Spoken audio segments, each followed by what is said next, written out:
आज की इस महफिल का आगाज हुआ, शुरुआत हुई, बहुत खूबसूरत लग रहा है। लेकिन अब जैसे मैं प्रोग्राम की शुरुआत करूं तो मैं चाहता हूं कि इसकी रुदात भी आप तक पहुंचा दूं।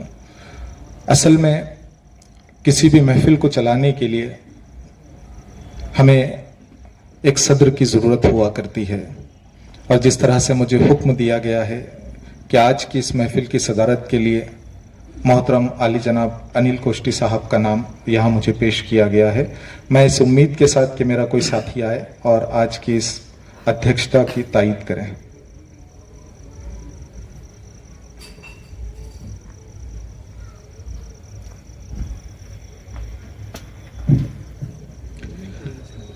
अस्सलाम वालेकुम।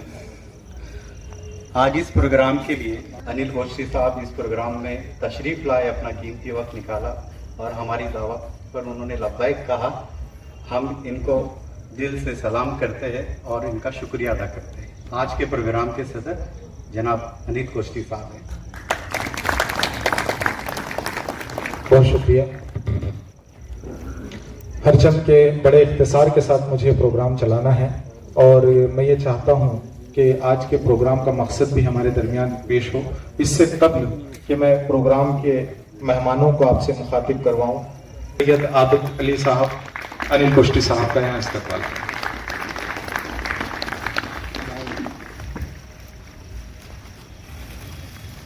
Thank you.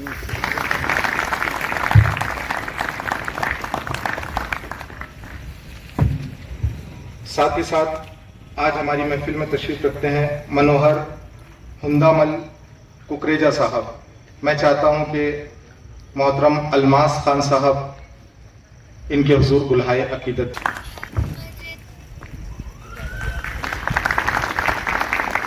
आज हमारी महफिल में मैं तौसीफ खान साहब से गुजारिश करता हूं कि वो भी रितेश शाह साहब के हुजूर गुलहाए अकीदत पेश करें, उनका यहाँ इस्तकबाल करें, उनका स्वागत करें।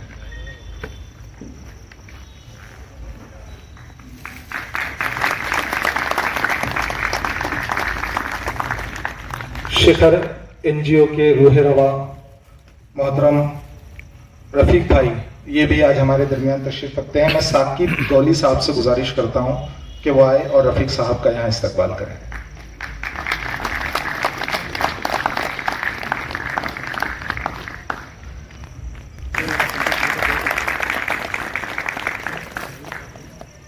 मिलन चौधरी साहब भी तशरीफ रखते हैं। मैं उनसे गुजारिश करता हूं कि वो भी स्टेज की तरफ तशरीफ ले आएं और अमीन शेख साहब से गुजारिश करता हूं कि मिलिंद चौधरी सर का यहाँ इस्तकबाल करें।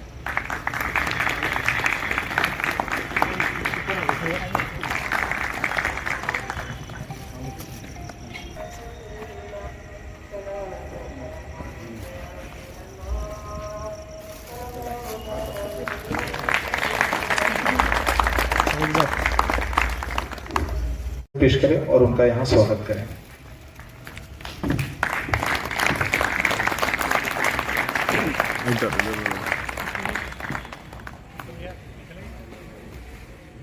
तो इस प्रोग्राम को जो है रंग भरने के काम में आए और हमारे बीच में जोर से करता हूं कि सोहेल साहब, सुना है लोग उसे आंख भर के देखते हैं तो उसके शहर में कुछ दिन ठहर के देखते हैं। सुना है बोले तो बातों से फूल झड़ते हैं, ये बात है तो चलो बात करके देखते हैं।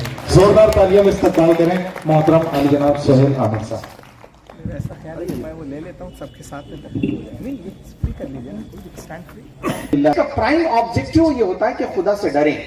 आप गौर कीजिए कि एक 6 साल 7 साल का बच्चा भी रोजा रखा। बहुत हॉटेस्ट रीजन है, बहुत सारे, हमारे यहाँ भी 40 क्रॉस हो रहा है। धूप है और जब एंड पर आती है ना शाम में, इवनिंग में, तो बहुत भूख लगती है, प्यास लगती है, तकलीफ भी होती है। एक बच्चा अकेला है अपने किचन में, वो खोल रहा है दरवाजा अपने फ्रिज का, उसमें देखा कोल्ड ड्रिंक्स है, ये है वो सारी बातें, लेकिन वो कभी पीता नहीं है, ये सोचकर कि ना मुझे मेरी मम्मी देख रही है ना मेरे पापा देख रहे हैं, बल्कि जिस खुदा के लिए मैंने रोजा रखा है वो खुदा जरूर मुझे देख रहा है। And that is the objective of रोजा एंड रमजान।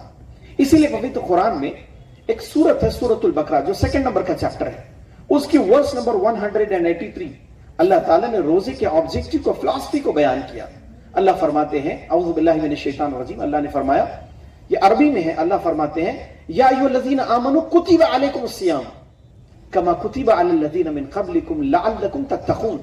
ये अरबी का श्लोक है। इसका अर्थ ये है कि ऐ ईमान धारक लोगों, यानी ऐ ईमान लाने वालों, हमने तुम पर रोजे को अवतरित किया, अनिवार्य कर दिया है। ऐसा ही अनिवार्य किया जैसे तुमसे पहले पिछले लोगों पर अनिवार्य किया था। और रोजे की फिलॉसफी का ऑब्जेक्टिव ये है, लअल्लकुम तत्तक़ून, यानी रोजा इसके जरिए से तुम्हारे दिल में, यानी मानवीय हृदय में ईश भय की निर्मित करना चाहता है।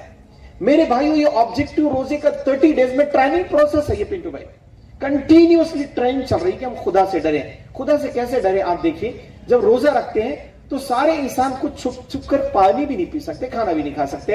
अब ये देखिए कि मैं आपको कुछ ऐसी फिलॉसफी समझाता हूं कि यहां से लौटने के बाद आप एक एलिजिबल नॉलेज होगा आपके पास। यहां से जब आप बाहर एग्जिट पर जाएंगे तो आपको रोजे की फिलॉसफी मालूम हो जाएगी। रोजे को अरबी में कहते हैं सौम, और रोजे का मीनिंग होता है टू स्टॉप, रुक जाना। रोजा 3 बातों से इंसान को रोकता है।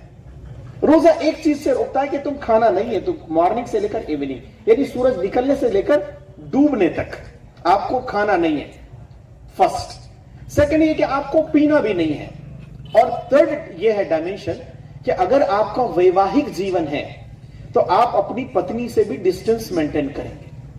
ये 3 चीजों को स्टॉप करने का नाम रोजा है। इन बिटवीन रोजा रमजान में आप ये 3 चीजों को जरा अवॉइड करेंगे।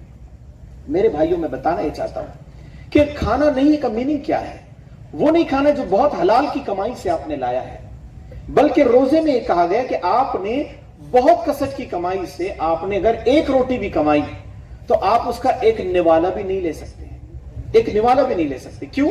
क्योंकि आप रोजे से हैं। तो अल्लाह ताला ये साइलेंट मैसेज और संदेश देता है कि ऐ मेरे बंदे, अगर अल्लाह के आदेश पर 1 महीना तक तूने हलाल खाने को भी छोड़ दिया तो साल के 11 महीने में लोगों का गला दबाकर अपना पेट कैसा भर सकते आप? आपको मालूम होनी चाहिए कि टेबल के ऊपर की इनकम अलग है और टेबल के, बताइए आप, नीचे की income. Yes, there are so many differences between ऊपर एंड नीचे, जस्ट लाइक। दूसरी बात यह कि आपको पीना नहीं है तो क्या नहीं पिएंगे आप? सिर्फ पानी नहीं है। भारतवर्ष में 2 जल बहुत पवित्र माने जाते हैं, एक मुसलमानों के पास है, एक हमारे हिंदू भाइयों के पास है। कौन सा पानी मुसलमानों के पास है, जरा बताइए आप? उसको कहते हैं जमजम, आबे जमजम, जो मिडिल ईस्ट यानी मक्का से लोग लाते हैं और प्रेजेंट में बहुत सारे हमारे दोस्तों को देते हैं। तो मालूम यह किया गया कि इतना पवित्र पानी। दूसरा, हमारे हिंदू भाइयों के पास कौन सा पवित्र पानी है? उसे गंगा जल कहते हैं। तो कहा यह गया कि रोजे, इन बिटवीन रोजे में आप वो पवित्र पानी को भी नहीं पीना है, यानी गंगा जल भी नहीं पीना है, जमजम भी नहीं पीना है। तो मैसेज ये देता है अल्लाह ताला कि ऐ मेरे बंदे, इतने पवित्र पानी को तूने मेरे कहने पर छोड़ दिया, तो साल के 11 महीनों में तुम शराब कैसा पी सकते हो, लोगों का खून कैसे चूस सकते हो। ये सेकंड मैसेज है। थर्ड मैसेज मेरे भाइयों ये है कि आपका अगर वैवाहिक जीवन है तो हम अपनी पत्नी से भी डिस्टेंस मेंटेन करना चाहिए। ख्याल ये पैदा होता है कि अल्लाह ताला के कहने पर आपकी लीगल वाइफ से भी आप डिस्टेंस में हैं, तो साल के 11 महीनों में ये ट्रेनिंग क्यों भूल जाते हैं कि किसी की बीवी, किसी की बहन, किसी की पत्नी वगैरह वगैरह को हम गलत निगाह कैसे डाल सकते हैं। ये है मैसेज, जिस मैसेज को रमजान कन्वे करना चाहता है, और इस मैसेज को हम लोगों ने आगे लेकर चलना चाहिए। और ये खुदा का खौफ है मेरे भाइयों। और ये तो पहला ऑब्जेक्टिव है। सेकंड ऑब्जेक्टिव रमजान का ये है कि रमजान में हमको गरीबों की गरीबी और भूखों की भूख का एहसास होता है। देखिए अब कितने भारतवर्ष में, अभी तो मुझे अभी भूख का उतना एहसास नहीं है, दोपहर में खा रहे, शीर खुरमा पी रहे, ये हो रहा है, सब हो रहा है, लेकिन रमजान में जब बहुत पीक पर आती है भूख, तब एहसास होता है कि हमारे समाज में कितने भूखे लोग हैं। मेरे मुसलमान भाइयों जो यहां बैठे, बहुत बड़ी तादाद में मुस्लिम भाई भी बैठे हैं, वो आप जो अभी सुना रहे थे वो बुखारी शरीफ की हदीस है। प्रेषित मोहम्मद सल्लल्लाहु अलैहि वसल्लम, अल्लाह से कृपा हो, प्रेषित मोहम्मद सल्लल्लाहु अलैहि वसल्लम, अल्लाह से कृपा हो, एक मौके पर उन्होंने एक इवेंट पर यह बात कही कि ऐ लोगों, तुम मुसलमान नहीं हो सकते हैं। 3 टाइम रिपीट किया आपने कहा कि वो इंसान मुसलमान नहीं हो सकता, वो इंसान मुसलमान नहीं हो सकता, वो इंसान मुसलमान। लोग बोले कौन? प्रेषित ने कहा। अच्छा, प्रेषित को मैं ये नहीं बोलूंगा हमारे प्रेषित, वो आपके भी प्रेषित है, वो हम सब के प्रेषित है, वो पूरे मानव जाति और पूरे संसार के लिए एक यूनिवर्सल प्रेषित है वो। इसलिए वो मेरा और आपका ये डिस्टेंस हम अस एंड दे नहीं बोलेंगे। तो प्रेषित ने कहा कि वो आदमी मुसलमान नहीं हो सकता जो पेट भरकर खाना खा ले और उसका पड़ोसी भूखा सो जाए। अगर याद रखो मेरे भाइयों, आज हम खाना खा ले आज की रात में, ये जो भी दिन होगा, और हमारा पड़ोस में रहने वाला भूखा सो गया, whatever their name and religions and language and caste, वो कुछ भी हो सकता है। अगर आपका पड़ोसी आज की रात में भूखा सो जाए, खुदा की कसम आपकी नमाज आपको मरणोत्तर जीवन में सक्सेस नहीं कर पाएंगे। जिस दिन और जिस रात आपका पड़ोसी भूखा सो गया, that time we are unable to say we are the Muslim society, we are the Muslim persons. It is a very important philosophy of Islam and Islamic thoughts and education. इस बात को आप गौर से देखिए। अगर ये चीज हम भूल जाते हैं, हम रमजान में रोजा रखते हैं, नमाज पढ़ रहे हैं, हज को जा रहे हैं, लाखों रुपया खर्च कर रहे हैं, और अगर आपके बाजू वाला एक दलित आदमी, एक बहुत छोटे समाज का आदमी, हमारा हिंदू भाई, क्रिश्चियन भाई, whatever their names and religions, अगर वो भूखा सो गया, तो that time we are unable to say we are the Muslim society. It is a very important domain of Islamic education system. अब मेरे दोस्तों और मेरे भाइयों जरा गौर कीजिए, ऐसा नहीं हो रहा है वास्तव में। मैं एक एग्जाम्पल देता हूं आपको। आज से हारून भाई, आज से 5-6 साल, कुछ मुझे वॉट एवर याद नहीं आ रहा है, मुझे पंजाब में पीटू भाई वहां बुलाया, एक प्रोग्राम में बुलाया, और पंजाब में मोहाली जहां टूर्नामेंट होती है ना, उसके बाजू में एक बहुत बड़ा हॉल है, वो वहां पर कॉन्फ्रेंस थी कि हम गरीबी को कैसे भारत से मिनिमाइज करेंगे, गरीबी दूर करने के लिए। इत्तेफाक से ये मेरा सौभाग्य से मैं वहां पर पहुंच गया। मुझे महाराष्ट्र को रिप्रेजेंट करना था। 70 लोग पूरे इंडिया से आए, बड़े बड़े क्लास लोग आए, एयर कंडीशन का हॉल है। सब लोग सुनिए, are you getting me the point? Yes और नो? आप सुन रहे मेरी बात? यस। उन्होंने क्या किया, एक बहुत राउंड टेबल है वहां, सारे 70 लोग बैठे, रति महारति, और सब लोग मैं अपनी आंखों से देख रहा हूं। एक आदमी, अच्छा ये टेबल पे आप लोगों ने इधर ये रखा है पानी की बोतल, वहां उन्होंने पानी भी रखा है, कोल्ड ड्रिंक्स भी रखा है, ड्राई फ्रूट्स भी रखे हैं, जूसेस भी रखे हैं। एक आदमी जूस पी रहा है, ड्राई फ्रूट खा रहा है, और कह रहा है कि हाँ बहुत गरीबी हमारे देश में। उस दिन मेरा रोजा था, इत्तेफाक से मैंने ये बात उन लोगों से कही कि जिस मंच पर बैठने वाले भूख लगने से पहले ड्राई फ्रूट्स खाते हो, और जिस मंच पर बैठने वाले प्यास लगने से पहले जूसेस और कोल्ड ड्रिंक्स पीते हो, खुदा की कसम उस मंच पर बैठने वालों को भूखे की भूख और प्यासे की प्यास का अंदाज हो ही नहीं सकता है। रमजान आपको सिखाता है कि भूखा क्या, किस कश्मकश में जीता है। मैं ये नहीं बोलना चाहता हूं, लेकिन मुझे अभी, मैं रात भर, अल्लाह की कसम, मैं रात भर नहीं सो पाया। अभी पिछले दिनों मुझे उड़ीसा में बुलाया था लोगों ने कार्यक्रम में प्रवचन के लिए, उड़ीसा के मेरे साथियों ने कहा कि आपको अभी टाइम है आपकी जो भी जाने के लिए। उन्होंने कहा आपने इम्यूजमेंट पार्क्स तो बहुत देखे होंगे मुंबई में, इधर उधर, हम आपको उड़ीसा घुमाते हैं। पिंटू भाई आपकी बहुत जरूरत है वहां पर, अभी सुन रहा था आपका तारुफ अध्यक्ष महोदय कर रहे थे अभी। उन्होंने एक सोसाइटी में लेकर गए, अल्लाह की कसम में रात भर नहीं सो पाया। उन्होंने कहा जिस बस्ती में आपको हम अब लाए हैं ये वो बस्ती है कि जिसमें एक मां 100 और 150 रुपए के लिए अपने 3-3, 4-4 महीने के बच्चे को बेच देती है, क्योंकि भूखे होते हैं, इतने भूखे हैं। अभी मैं वहां जिस दिन गया तो वहां न्यूज़पेपर उन्होंने बताया कि ये देखिए लैंग्वेज अलग है, हम आपको ट्रांसलेट करके बताते हैं। उन्होंने मुझे ट्रांसलेट करके वहां का पेपर बताया। वो पेपर ये था कि एक मां को 3 बेटे थे, एक का इंतकाल हो गया। इंतकाल के बाद, देहांत के बाद तो तीसरा, 10वां, चौथा क्या क्या चलते रहता है। 10 दिन तक तो बहुत खाना लोगों ने बांटे। 1 महीने के बाद वो दूसरा बच्चा अपनी मां से कह रहा था कि मम्मी अब हम में से कौन जल्दी मरने वाला है। वो मां ने कही यह सवाल क्यों? उसने कहा कि हमने समाज को पहचान लिया है, मरने के बाद ये खाना खिलाते हैं, जिंदों को खाना नहीं खिलाते। अब आप देखिए कि यही तो रमजान का मैसेज था ना मेरे भाई, कितना डिस्टेंस हम लोग बढ़ा रहे हैं। याद रखिए इस देश की असल जो मुद्दे हैं वो कुछ और है। इस देश को समझने के लिए इसकी रूट को देखना पड़ेगा।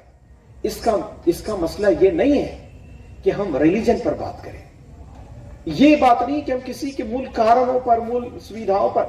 आप ये देखिए कि इस देश के लिए हम क्या कर सकते हैं। और आज इस ईद मिलन के अवसर पर मैं अपनी जानिब से आपको यही पैगाम देना चाहता हूं कि हम समाज की रिक्वायरमेंट्स को समझें और उसे फुलफिल करने की कोशिश करें। मेरे भाइयों, मैं मेरे मुसलमान भाइयों और हिंदू भाइयों सबसे बोलता हूं आज, और बात यह है कि सिर्फ नए कपड़े पहनने का नाम ईद नहीं है। हम ईद को सेलिब्रेट कर रहे हैं, नए कपड़े पहनने का नाम ईद नहीं है। शीर खुरमा और सिवैया खाने का नाम ईद नहीं है। इतर और फ्रेग्रेंसेस अलग अलग यूटिलाइज करने का नाम ईद नहीं है। मेरे भाइयों, इस्लाम को अगर आप पढ़ेंगे तो आपको मालूम होगा इन सारी चीजों का नाम ईद नहीं। ईद नाम है अपने दिलों को मिलाने का। ईद नाम है गरीबों के सरों पर हाथ रखने का, विधवाओं को तकसीम करने का, और ऐसे अनाथ लोगों के मुंह में लुकमा और निवाला डालने का नाम ईद है।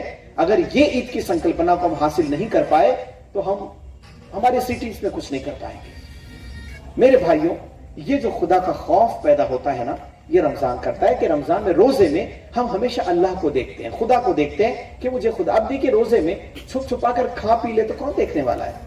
अगर मैं आपको कहूं कि मेरा रोजा है, आपको तो मानना ही पड़ेगा। मैं कहूं रोजा नहीं है, तब भी तो आपको मानना पड़ेगा। मालूम ही होगा कि रोजा इंसानों के लिए नहीं बल्कि अपने प्रभु, निर्माता, रचयिता के बारे में, खुदा के लिए रोजा रखा जाता है। अन्ना साहब की मूवमेंट में मैं भी पार्टिसिपेट था। जब वो जंतर मंतर बैठे थे, मैं भी 3-5 दिन के लिए मैं उनके साथ सपोर्ट के लिए गया था। हमारी पूरी संगठन की ओर से समर्थन था।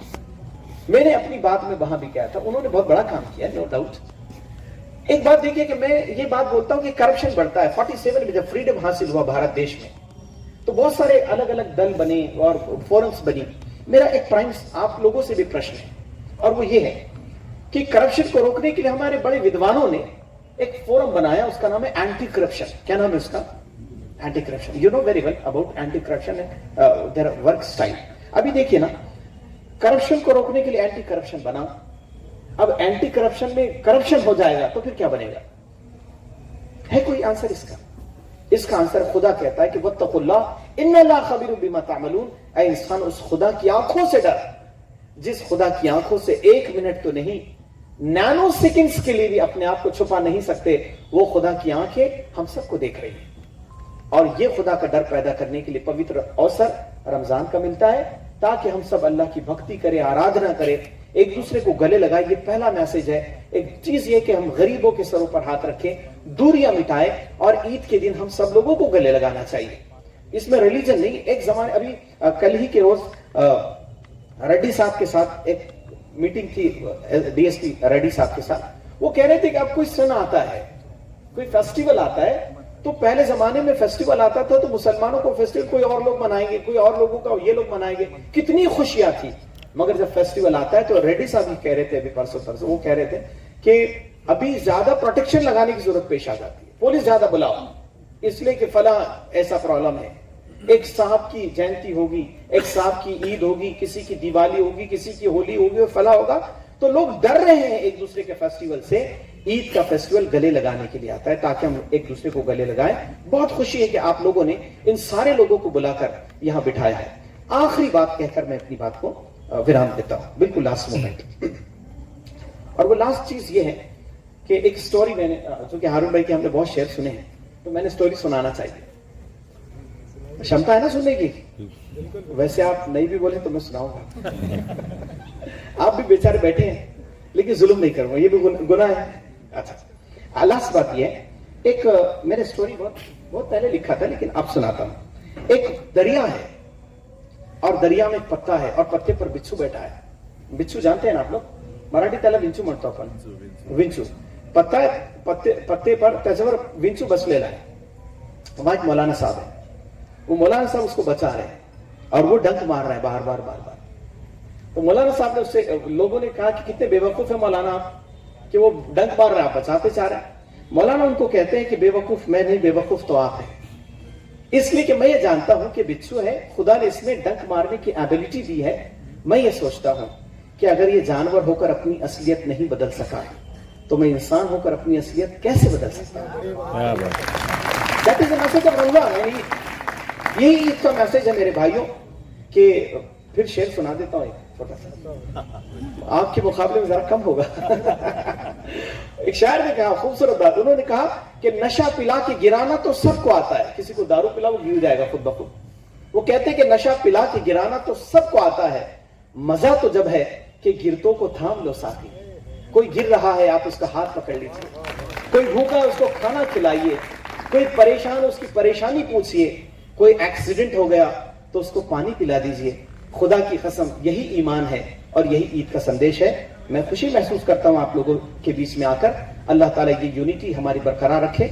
आपने बुलाया, इसके लिए मैं आप सबका आभारी हूं। बहुत बहुत शुक्रिया, थैंक यू।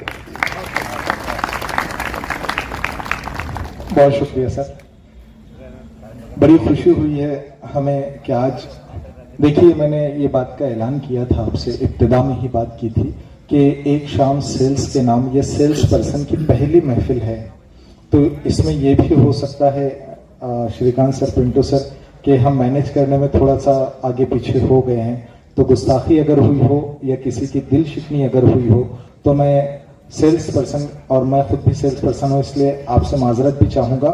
लेकिन आइए, सोहेल साहब ने शायद, मैं समझता हूँ कि तमाम बातें हमारी तरफ से, आपकी तरफ से, हमारे दिल की तरफ से आपके दिल तक पहुँचा दी है। चूँकि एक रस्म है कि अब हमें उस शख्सियत को सुनना है कि जिसने इस पूरे प्रोग्राम की सदारत, अध्यक्षता का भार अपने कांधों पर रखा। मैं ये चाहता हूं कि अब अध्यक्ष 1-2 मिनट रोक दीजिए, बस 2 मिनट रोक, वहां रख दीजिए, क्योंकि मैं नहीं चाहता हूं कि अध्यक्ष की स्पीच जो है वो रायगा हो जाए। मैं ये चाहता हूं कि आज एक ऐसा नाम, जैसा कि सोहेल साहब को आज हमने ढूंढ करके लाया है कि इस महफिल के लिए राजेश ठाकुर साहब, सोहेल साहब सुइटेबल रहेंगे, तो हमने इन्हें यहाँ मदऊ कर लिया। जितने नाम थे सब सिलेक्ट किए गए हैं और उन्हें बुलाया गया है। लेकिन आज मैंने अनिल कोष्टी साहब को इसलिए यहाँ मदऊ किया हूँ कि देखिए, हर कोई अपने अपने स्टेज पर काम करता है, लेकिन एक स्टेज ड्रामों का भी होता है। जिस तरह हम बोलकर लोगों के दिलों तक पहुंचते हैं, ये आर्टिस्ट लोग अपनी कला के थ्रू लोगों के दिलों तक पहुंचते हैं। मुझे ये खबर नहीं थी पिंटू साहब, मैं इसलिए इस महफिल में बात कर रहा हूं कि बहुत जरूरी है। पिछले 3 साल, तकरीबन 5 साल हो रहे हैं अनिल साहब से मैं जुड़ा हूं। मुझे बड़ी हैरत हुई थी ये बात जानकर कि हम रहते हैं बड़ी मुश्किल से 1 किलोमीटर के फासले पर। देखिए, 2 कलाकार, एक कलाकार खड़का चौफुल्ली पर रहता है, एक कलाकार नाहटा चौफुल्ली पर रहता है, लेकिन उम्रें बीत जाती है, एक दूसरे से मुलाकात नहीं होती है। ऐसे ही एक महफिल के लिए हम उनसे मिले, तब पता लगा कि भुसावल में एक ऐसी ड्रामों की पूरी टीम है जिसे उत्कर्ष कला आविष्कार के नाम से जाना जाता है, जो पूरे हिंदुस्तान में यहीं पर ड्रामे लिखती है, यहीं पर प्ले करती है, प्रैक्टिस करती है, और उसका संदेश नासिक हो, पूना हो, महाराष्ट्र के बाहर जहां जहां हो, वो ये जा करके ड्रामों के हवाले से संदेश लोगों तक पहुंचाते हैं। आज मुझे बड़ी खुशी हो रही है कि वो लोग आज हमारे दरमियान मौजूद हैं। साथ ही साथ उनके एक इंट्रोडक्शन में असलम भाई ये बात कह दूं कि ये नाम सिर्फ ड्रामे लिखने और ड्रामे प्ले करने की हद तक नहीं है, बल्कि साउथ की फिल्म हो या मराठी शॉर्ट फिल्म हो, उसके साथ साथ फिल्म इंडस्ट्री के जहां जहां रोल और किरदार प्रोवाइड करवाने होते हैं, ये शख्स बड़ी खूबसूरत अंदाज में बड़े खूबसूरत कलाकारों को वहां पेश करता है और खुद भी पेश होता है। साउथ की कई फिल्मों में वो अपना किरदार अदा कर चुके हैं। आज हमें बड़ी खुशी हो रही है कि हमारी इस छोटी सी महफिल में एक बहुत बड़ा कदावर शख्स तशरीफ लाया है ड्रामों के हवाले से। मैं उन्हें दावत देता हूं सर, इन दो मिसरों के साथ मैं अनिल कोष्टी साहब का यहाँ इस्तकबाल करता हूं कि अनिल साहब, मैं बहुत छोटा हूं उम्र में भी और तजुर्बे में भी, कि मैं जब चलूं तो ये दौलत भी साथ रख देना, मैं जब चलूं तो ये दौलत भी साथ रख देना, मेरे बुजुर्ग मेरे सर पे हाथ रख देना। जोरदार तालियों में इस्तकबाल करें अनिल कोष्टी साहब आपके। सगळेच हिंदीतनं बोलले, हारून भाऊ आमचे उर्दूतनं बोलले, सोहेल साहेब आमचे अरबीतनं काही बोलले. महत्वाचं अरबी ऍक्सेंट आणि अरबी उच्चारण फार कठीण असतं आणि ते इतक्या फ्लुएंटली बोलले की मला खरंच त्यांचं कौतुक करावं वाटतंय की केवढा अभ्यास त्यांचा आहे त्या विषयावरचा. आणि असे अभ्यासू व्यक्तिमत्व बोलल्यानंतर आणि तुम्ही सगळे शिरकुर्मा आणि आणखीन काही मिठाई खात असल्यानंतर माझं बोलणं कोणी काही ऐकणार नाही, पण जे खात नाहीये त्यांच्यासाठी बोलतो. जे खात नाहीये त्याच्यासाठी बोलतो. हा मागे आहे 1981 साली मी 4थीत होतो, नगरपालिकेच्या शाळेत शिकत होतो आणि नगरपालिकेची शाळा होती आपल्या वसंत टॉकीजच्या समोर आणि वसंत टॉकीजच्या मागच्या गेटला एक दर्गा होता छोटासा, तिथे मजार आणि तिथे तो तिथला पुजारी यायचा, तो एक पूजा वगैरे करायचा. तर आमची दुपारची शाळा होती, तो गेट उघडायचा, पूजा करायचा. त्यावेळेस आम्ही ती संधी साधून मागून लपून छपून त्या वसंत टॉकीजच्या मागच्या त्या जिथून एक्झिट व्हायची त्या गेटच्या फटीतनं सिनेमे बघायचे.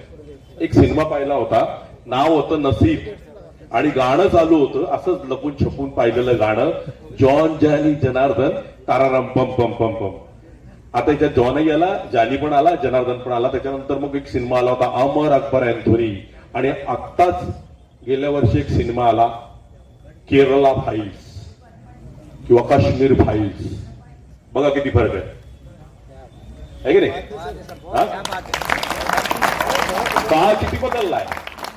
मी कोणत्या काळात जगत होतो आणि आज मी कोणत्या काळात आलोय. आणि आज मला तिकीट विकत घ्यायची गरज नाही, माझ्याकडे स्पॉन्सर लोक येतात, चहा तिकीट घ्या, तो घेऊ नका, आम्ही पैसे भरतो, तुम्ही बघा. वाईट अवस्था आहे.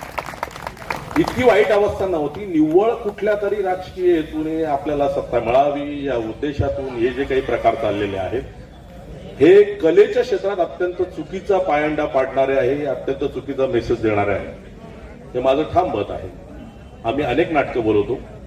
सामाजिक सौहार्द, समाजातील असलेल्या विकृती, समाजात असलेले दोष घालवण्यासाठीच्या ज्या काही कलाकृती आहेत, अधिकाधिक लोकांच्या मन एक दुसऱ्यांशी कसं जोडलं जाईल, एक दुसऱ्यांसोबत कसे ते एकत्र राहतील या दृष्टीने, सामाजिक स्वास्थ्य निर्माण करण्याच्या दृष्टीने ज्या काही नाट्यनिर्मिती आहेत त्या नाट्यनिर्मिती सादर करणे हा उद्देश आमचा असतो.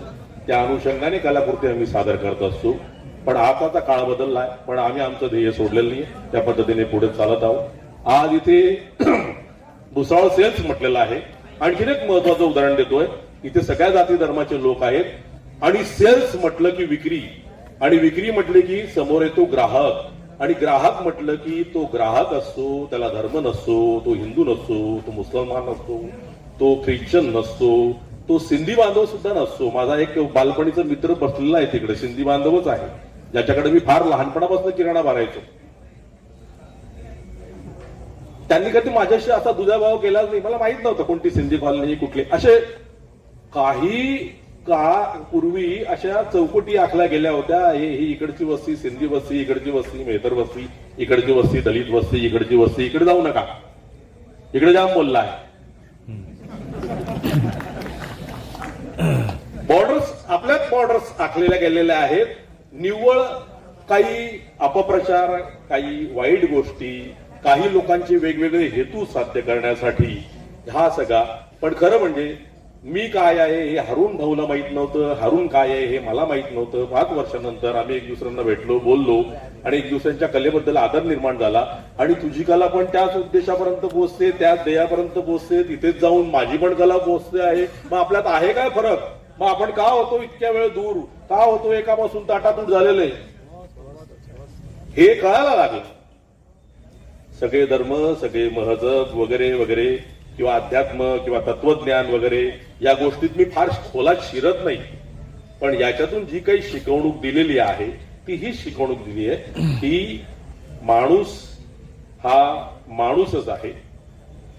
कारण एक महत्वाचं समीर सामंत नावाचे आमचे मित्र आहेत, त्यांचे गाणं खूप फेमस आहे. हीच आमची प्रार्थना आणि हेच आमचे मागणे, माणसाने माणसाशी माणसासम वागणे हीच आमची प्रार्थना. हे गाणं खूप फेमस झालं होतं आणि अजूनही आहे. अनेक लोकांच्या कॉलर ट्यून मध्ये, रिंगटोन मध्ये हे गाणं असतं. तर मानव धर्म हा सगळ्यात मोठा धर्म आहे. त्यानंतर मला असं वाटतं इतर सगळ्या धर्मांचा नंबर लागतो. त्यामुळे मी मानव धर्म पाळणारा माणूस आहे. पण मानव धर्म पाळत असताना इतर कुठल्याही धर्माचा दुस्वास न करता, इतर कुठल्याही जातीचा दुस्वास न करता, भाषेचा, प्रांतांचा, कपड्यांचा, दाढीचा, एवढंच काय अत्तराचा, एवढंच काय त्यांच्या बोलीचा, बोली म्हणजे काय भाषा, भाषा म्हणजे काय परंपरा, आपल्या संस्कृती, संस्कृतीचा पाया म्हणजे भाषा. कारण जे काही युद्ध होतं, जे काही बोलणं होतं ते सगळं शब्दातलंच होतं. तुमच्या मनामध्ये द्वेष निर्माण करत असतील तर त्याला शब्दांचीच गरज आहे. तुमच्या मनामध्ये प्रेम निर्माण करत असतील तर त्याला शब्दांचीच गरज आहे. आणि शब्द म्हणजे संस्कृतीचा पाया असतो. त्यामुळे आता उर्दू भाषा काय, उर्दू आपली नाहीये, उर्दू कशाला बोल, अरे उर्दू हिंदुस्थानी भाषा आहे. उर्दू पूर्णपणे भारतीय भाषा आहे, भारतात तयार झालेली भाषा आहे. आपल्याकडे मुघल आले, आपल्याकडे सुलतान लोक आलेत. या लोकांनी 750 वर्ष राज्य केले. काही कोणी खत्रे-बित्रेमध्ये नव्हता. या लोकांनी त्यांची संस्कृती आणली, त्यांनी त्यांची भाषा आणली, अरबी भाषा आणली, फारसी भाषा आणली आणि अरबी आणि फारसी आणि हिंदी याचा संकर होऊन एक नवीन भाषा भारतात उदयाला आली. ती भारताची भाषा आहे, उर्दू भाषा आहे. भाषेतनं कोणाचा द्वेष करू नका, फार महत्वाची गोष्ट आहे. त्यामुळे भाषा ही संस्कृतीचा पाया असते आणि या भाषेचा वापर खूप जपून केला पाहिजे. या भाषेच्या वापरातून दुसरा माणूस दुखावला जाणार नाही. शस्त्र असतात शब्द खूप मोठे, ते शस्त्र असतात, ते जपून वापरायचे असतात. तर या भाषेचं महत्व तितकंच आहे. मला खूप गोड गोड वाटतं याचं बोलणं हारून भाऊचं. मला सिनेमातले शेरो शायरी, सिनेमातले गाणे खूप गोड वाटायचे. मला उत्तर प्रदेश लखनौ मध्ये जी तहजीब आहे, जे बोलण्याचं लकबी आहे, जे बोलण्याची स्टाईल आहे, ती मला अशी. आणि इथे देखील आम्हाला, मी तर म्हणतो आम्हाला आमच्या समाजात आदर देत नसतील इतका जास्त आदर इथे मिळतो. इतकं प्रेमाने, इतक्या आदराने कोण वागवतो? आपण फार लांब लांब चाललो आहोत. जवळ या आणि तोच आदर, तोच प्रेम एक दुसऱ्यांना देऊया, एवढंच मी सांगतो. शिरखुर्मा आलेला असेल आणि आणखीन काय, हा ते मात्र आनंदाने खा. इथे आल्यानंतर आपण भाषण करतो, बोलतो, पण आपले विचार फार थोड्याच वेळा आपल्या डोक्यात असतात, नंतर ते निघून जातात. तर ते कायम ठेवा, कायम ठेवा, कायम ठेवा. ते फार महत्वाचं आहे. थँक्यू.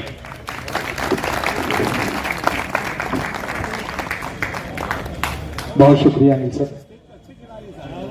सर वो मैं यही बात कर रहा हूँ अपने रितेश शाह साहब और मेरे साथ आज जितने मेहमान यहाँ तशरीफ रखते हैं, मैं नाम लेकर उन्हें मुखातिब कर रहा हूँ. यशवंत चौधरी साहब, दीपक कुलकर्णी साहब, रविंद्र वानखेड़े साहब, राजेश ठाकुर साहब, विजय यावलकर सर, शेखर भावे साहब, श्याम चौधरी साहब, राजू सालवे साहब, रविंद्र पाटिल साहब, बोरनारे साहब, शिवराज पाटिल साहब, मुकुंदा दादा, गजू भाऊ, ये तमाम हजरात यहाँ बैठे हैं. मैं एक बात ये अर्ज कर रहा हूँ क्योंकि देखिए यहाँ जितने लोग बैठे हैं रितेश भाई, सब क्रीम लोग बैठे हैं. तो यहाँ एक पॉइंट रख रहा हूं मैं, जो मैं सोच रहा था कि कोई ऐसी महफिल मिले और मुझे रखने का मौका मिले.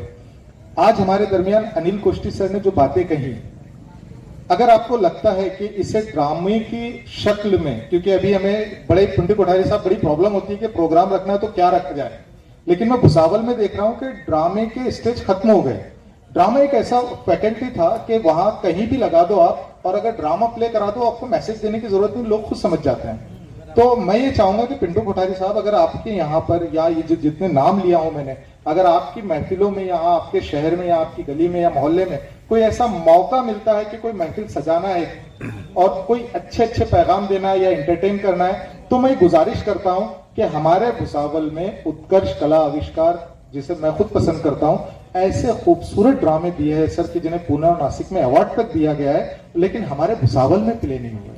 ये बड़ी, मैं समझता हूं कि ये एक हमारे लिए कभी की बाइस है। तो मैं चाहता हूं कि अगर आपको लगना है तो मुशायरे होते रहते, कवाली होती रहती है, तो पिंटू साहब आप ये सियासत में कोई एक ऐसा स्टेज लगाए कि जहां ड्रामे हो, और श्रीकांत दादा को आप पहचानते ही नहीं पकड़ना, और अनिल कोष्टी साहब को खींचकर यही आदमी लाएंगे आप तक। तो एक काम ये जरूर कीजिए, आपके एक बड़ा सा प्रोग्राम यहाँ रखा जाए। दूसरी बात ये कि आप तमाम हजरात हमारी इस महफिल में तशरीफ लाएं। मैं सैयद आरिफ साहब, वसीम शेख साहब, रईस अहमद साहब, जुबैर शेख साहब, असलम बागवान साहब, अलमास खान साहब, रिजवान खान साहब, सलमान पिंजारी साहब, सलमान खान साहब, शोएब शाह साहब, अजहर शेख साहब, अल्ताफ गोली, ये इन तमाम हजरात की मेहनतों का भी शुक्रिया अदा करता हूं कि उन्होंने इतनी खूबसूरत महफिल सजाने में हमें साथ दिया और खूबसूरत तरीके से कामयाब महफिल को अपनी मंजिल तक पहुंचाया। अगर इस प्रोग्राम के चलते हुए किसी स्पीकर से या हमारी मेजबानी में या हमारी लबकुशाई में किसी का दिल दुखा हो या किसी की दिल शिकनी हुई हो, तो मैं माजरत चाहता हूं। और इसी वोट ऑफ थैंक्स के साथ कि आप इस साल हमारे साथ हमारी खुशियों में शरीक हुए, इंशाअल्लाह आने वाले साल भी आप हमारे साथ इसी खुशियों में हमारे साथ शरीक होते रहेंगे। और अगर आपने मौका दिया तो हम दिवाली में भी आपके साथ और आपके त्योहारों में भी आपके साथ शरीक होने के लिए तैयार हैं। और इन शेर के साथ मैं आज की इस महफिल का इख्तिताम करता हूं। आए हुए तमाम मेहमानों का भी मैं दिल की गहराइयों से शुक्रिया अदा करता हूं कि आपने अपना कीमती वक्त हमें दिया कि मैं जब चलूं तो ये दौलत भी साथ रख देना। मैंने ये शेर अनिल साहब के लिए कहा था, लेकिन अब ये शेर पढ़कर आपसे अलविदा चाहता हूं कि अनिल सर, तुम्हारे शहर से रुखसत का वक्त आ पहुंचा, जो हो सके तो भुला दो कहा सुना मेरा, जहां जाओ दुआएं मेरी लेते जाओ, और जब लौट के आना तो खबर कर देना, मेरी उजड़ी हुई शामों की कसम है तुमको, तुम कोई बज़्म सजाना तो खबर कर देना, तुम कोई बज़्म सजाना तो खबर कर देना। शुक्रिया।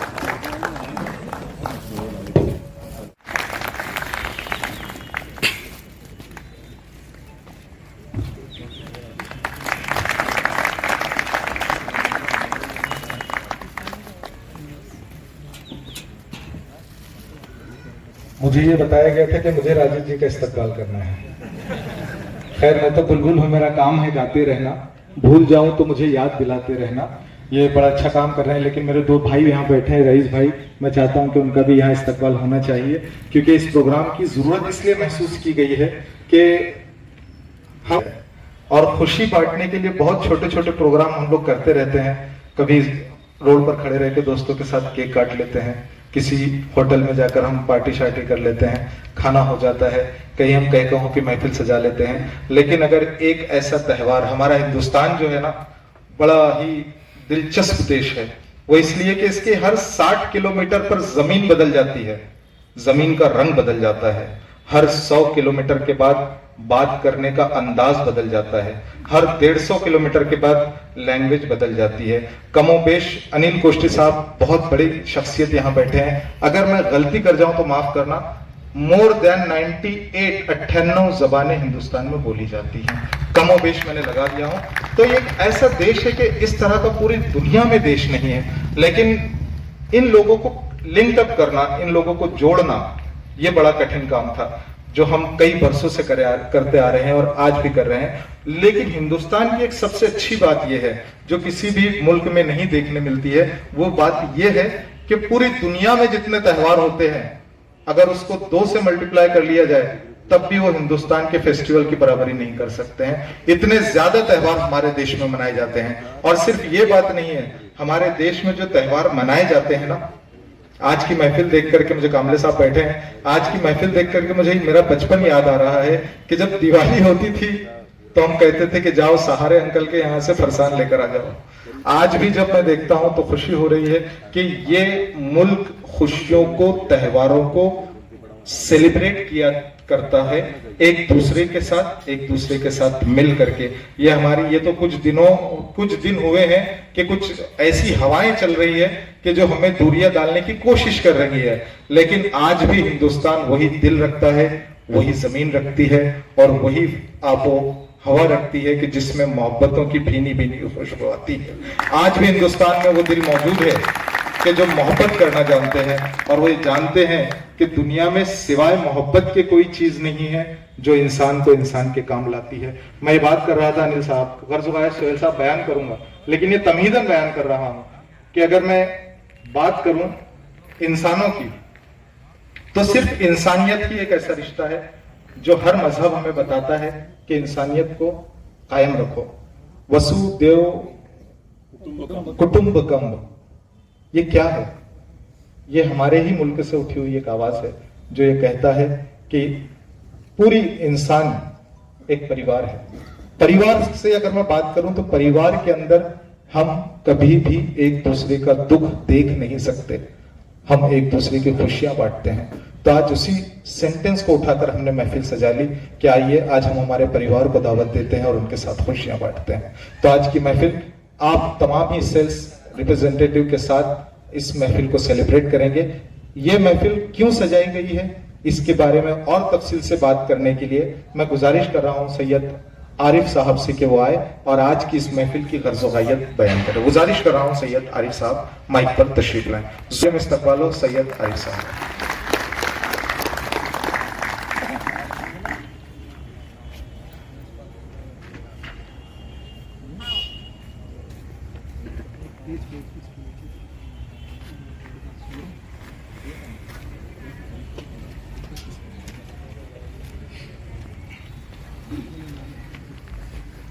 स्टेज पे तशरीफ फरमा हमारे मुअज़्ज़ज़ मेहमान और आप तमाम हमारे सेल्स के भाई लोग, हमारे डिस्ट्रीब्यूटर लोग। अब मैं क्या बात करूँ, इतने अच्छे अंदाज से हमारे हारून भाई ने आपके सामने हमारा गर्ज़-ओ-गायत पेश कर दिया।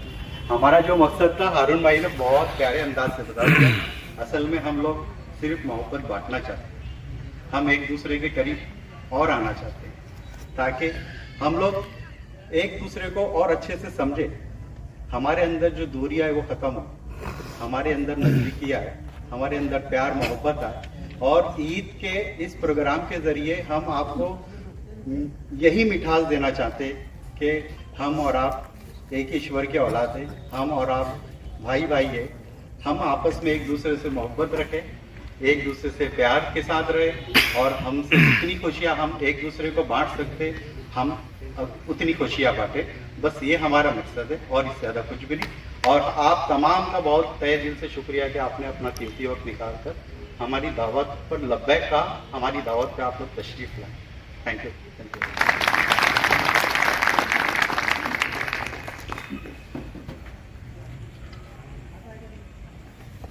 मोहब्बत करते जाओ, बस यही सच्ची इबादत है। मोहब्बत माँ को भी मक्का मदीना मान लेती है। आज ईद का यह प्रोग्राम, ईद कहते ही उसे है कि ईद का दिन ऐसा होता है। श्रीकांत जोशी साहब बैठे हैं, हमारे कुकरेजा जी बैठे हैं, रितेश शाह साहब बैठे हैं। ईद उल फित्र से पहले एक रस्म होती है। अगर हम पूरे महीने उपास करते हैं, उपास का भी अपना एक मकसद होता है। उपास यही नहीं होता है कि सिर्फ हम भूखा रह ले, ये उपास नहीं होता है। हमारे यहाँ उपास और रोजे की जो डेफिनेशन है वो रूह से ताल्लुक रखती है। वो इस तरह से अगर कि कोई एक इंसान रोजा रख रहा है तो उसकी आंखों का भी रोजा होता है। अब आंखों का रोजा ऐसा होता है कि वो अपनी आंखों से गलत करे। उसके साथ साथ एक रोजे रखने वाले का एक रोजा ये होता है कि उसकी जबान का भी रोजा करे। ऐसी बहुत सारी तफसीलात जो है रूह से ताल्लुक रखता है रोजा। लेकिन इतनी शिद्दत से रोजा रखने के बाद भी अनिल साहब, एक आदमी अल्लाह के लिए पूरा महीना ये तमाम चीज करता है, भूखा रहता है, प्यासा रहता है, अपनी आंखों को कंट्रोल करता है, जबान को कंट्रोल करता है, कोई उसे मार भी दे तब भी वो अपने आप को कंट्रोल कर लेता है कि मेरा रोजा है। ये रोजा सिखाता है, ये एक तरह की ट्रेनिंग होती है कि हमें जिंदगी किस तरह से गुजारना है। देखिए, इतना पूरा रोजा रखने के बाद भी हमें ये हुक्म है सोहेल भाई, हमें ये तरबियत दी गई है कि जब हम ईद की नमाज के लिए जाए तो उससे पहले हम अपने दिल को साफ कर लें। हर किसी के लिए, चाहे वो घर में माँ हो, भाई हो, बेटा हो, पड़ोसी हो, हमारे दिल में किसी के लिए भी कोई कीना, कोई बुग़्ज़ ना हो, अगर ऐसा होता है तो फिर उसकी इबादत में शक पैदा हो जाता है। तो ये बताया गया है कि ईद से पहले हम हमारे दिलों को साफ कर ले, उसके बाद ईद की नमाज के लिए जाएं। तो ये एक तरबियत दी गई है कि हमारे दिल को साफ कर लें और उसके बाद हम ईद की तरफ आए। तो मैं ये देख रहा हूं, एक और मैं लफ्ज, एक जुमला मैंने पहले कहा था आपसे कि वसुदेव कुटुंबकम, लेकिन एक और लफ्ज आता है जो ईसाई मजहब से ताल्लुक रखता है। वो कहते हैं लव दाई नेबर। ये कौन दे रहा है? ये हमारे हिंदुस्तान की सरजमीन ही दे रही है, अपने पड़ोसी से प्यार करो। मैं तो सिर्फ अपने घर वालों की बात कर रहा था, लेकिन हिंदुस्तान में एक ईसाई मजहब ऐसा है जो ये कहता है कि अपने पड़ोसी से भी प्यार करो। तो मैं ये समझ रहा हूं कि यार हिंदुस्तान का हर मजहब मोहब्बत की तरफ बुला रहा है, तो क्यों ना हम भी मोहब्बत की तरफ। इसी तमहीद के साथ, इसी मोहब्बत के माहौल के साथ मैं चाहता हूं कि आज हमारी महफिल में एक ऐसे नाम को माइक पर दावत दूं जिसको मैं तकरीबन कई वर्षों से, 15 वर्षों से हमारा ताल्लुक रहा है, बहुत अच्छा ताल्लुक रहा है सेल्स के डिपार्टमेंट के हवाले से, और हमने कई सफर साथ भी किए हैं, कई मुलाकातें साथ की, लेकिन ये पहली दफा हो रहा है सर। ये देखिए, ये मोहब्बतों को हमने थोड़ा सा जगाने की कोशिश की। तो 15 साल से जो शख्स मेरे साथ था, आज पहली बार मेरे साथ स्टेज पर आया है, और क्या सबूत दूं मैं, मोहब्बत क्या करवा सकती है। तो मैं रितेश साहब से गुजारिश करता हूं कि वो माइक पर आए और हमारे लिए 2 शब्द जरूर कहें। जोरदार तालियों में रितेश साहब जो जलगांव से चलकर हमारे दरमियान तशरीफ लाए, उनका इस्तेमाल। आज